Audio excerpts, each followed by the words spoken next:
enzyme, and so the insect slowly gets dissolved. So the trail is named for that carnivorous plant, which is only that big and it sits in the ground, but we won't see any today because of lack of rain. Sure. You said there's another one we will see toward the end of the trail. And just remember, leaves of 3, leave them be. This gentleman is standing on top of poison ivy. Right here. What is this poison ivy? This is poison ivy. So when you see 3 leaves together, you don't want to stand on it. Don't leave the trail, people. I hope you didn't lean on the poison ivy, honey. No wonder it's itching now. I've heard that even if it gets on your clothes, you keep those clothes. Leaf shapes has a simple leaf shape. Has a leaf shape like a turkey foot, and you can pass it around if you want. It's okay to touch this one. Sassafras is pretty different. Good teeth. And where's the third one?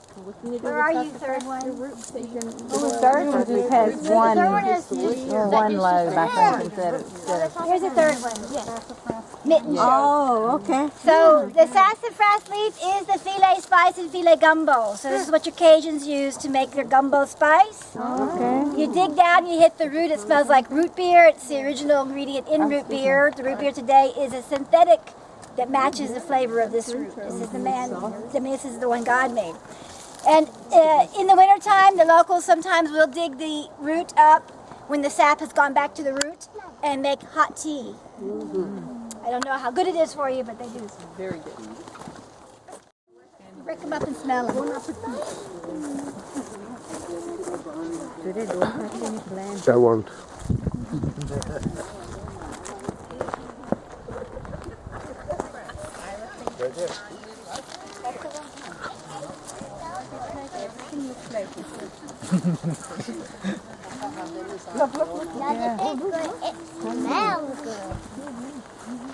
It'd be something to try to put a fire out. It doesn't taste like root beer, Suresh. Oh, the root. What do you do with the leaf? Sassafras, what they're using gumbo.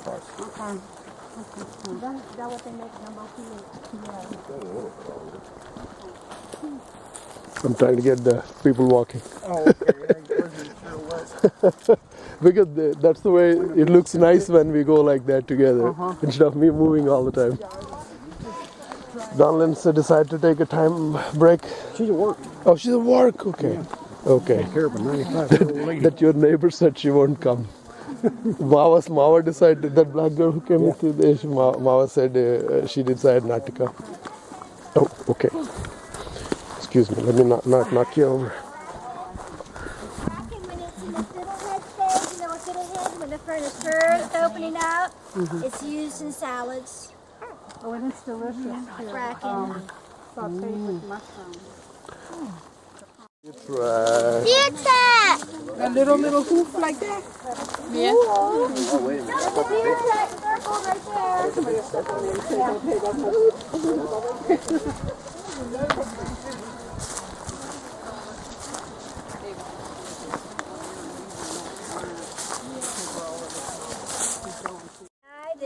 The southern magnolia, but the sweet bay also is used as a spice. It's very, very, I love it, the way it smells. It's like bay leaf, but it's not a bay. It's not a true bay. It's actually a magnolia. This is the bay. This is red bay. So the bay that you use in your soup is a Mediterranean species. This is the East Texas bay. This is the real bay. But Good, that spicy smell. you can use that other one over there. I think that's why it's called bay. That's bay leaf. Because they use it We put it in pulao. Yeah, I do have it. Yeah, we use the dry bay leaf. The dry bay leaf. Yeah, we have.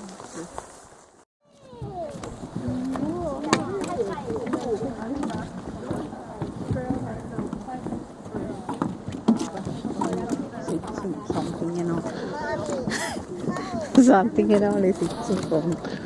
Sometimes when you hear that word, you itch. I know. I hope people actually break out of the rash when they hear that.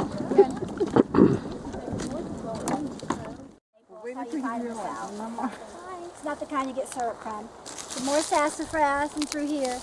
And the dominant tree that used to be in the south throughout, North Florida all the way to East Texas was the longleaf pine. And their needles not only are very long, but they only grow at the very tip of the branch, so it ends up making this perfect circle, this little skinny one right here. See how the little pom-poms at the end? That's your longleaf pine tree, and they've become almost threatened because the timber was so valuable. So this pine tree over here is a shortleaf pine. That was the dominant tree here at one time. Whoa! Look at that. Pom-pom, right? Doesn't look like a pom-pom. Yeah, a lot of them. We've got suet rare herb. We've got pawpaw and blueberry here. This is wild blueberry. You see the little green fruit? In East Texas, it's a desert plant. You find that out west. And if you come up and touch it, ooh, it'll go through your skin. It's needle sharp. And the Indian women would take each one of those, and they would take a piece of meat, say a venison, piece of deer meat, stick that through, then tie it around a stick that was over a fire. That's how they would cook their meat. The Southerners call it bear grass. Dogwood tree right there. So by now, do you notice the plants? Do you remember where they all are? All right, this is sassafras right here. Remember sassafras? I said, I want to try the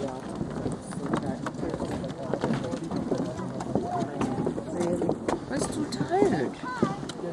I'm getting older and all this traveling and hot hours. Greenbrier vine. I never have, but the Alabama Greenbrier people that are vine. still in the area, they still use it. Yeah. But what I found is sometimes what Indians can handle, me as a white person can't handle it. Like out west, I ate some stuff that the Apaches ate. Touch it and it closes. Oh yeah, and it's Remember Yeah. we that call one? it shema We got them. maka.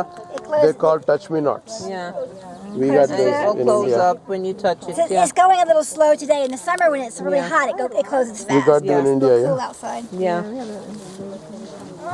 The flies are drawn to it, and then they go inside. It's a modified leaf, and they go inside the throat, and they get down in here drinking the nectar, and then they look up and they see a green leaf.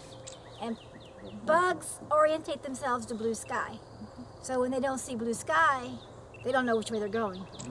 And so the bug will continue going down, and you notice the tube is getting narrower and narrower. In this section of the tube, there are fine hairs that point downward. So when the bug realizes, oh, it's getting too narrow, it's time to back.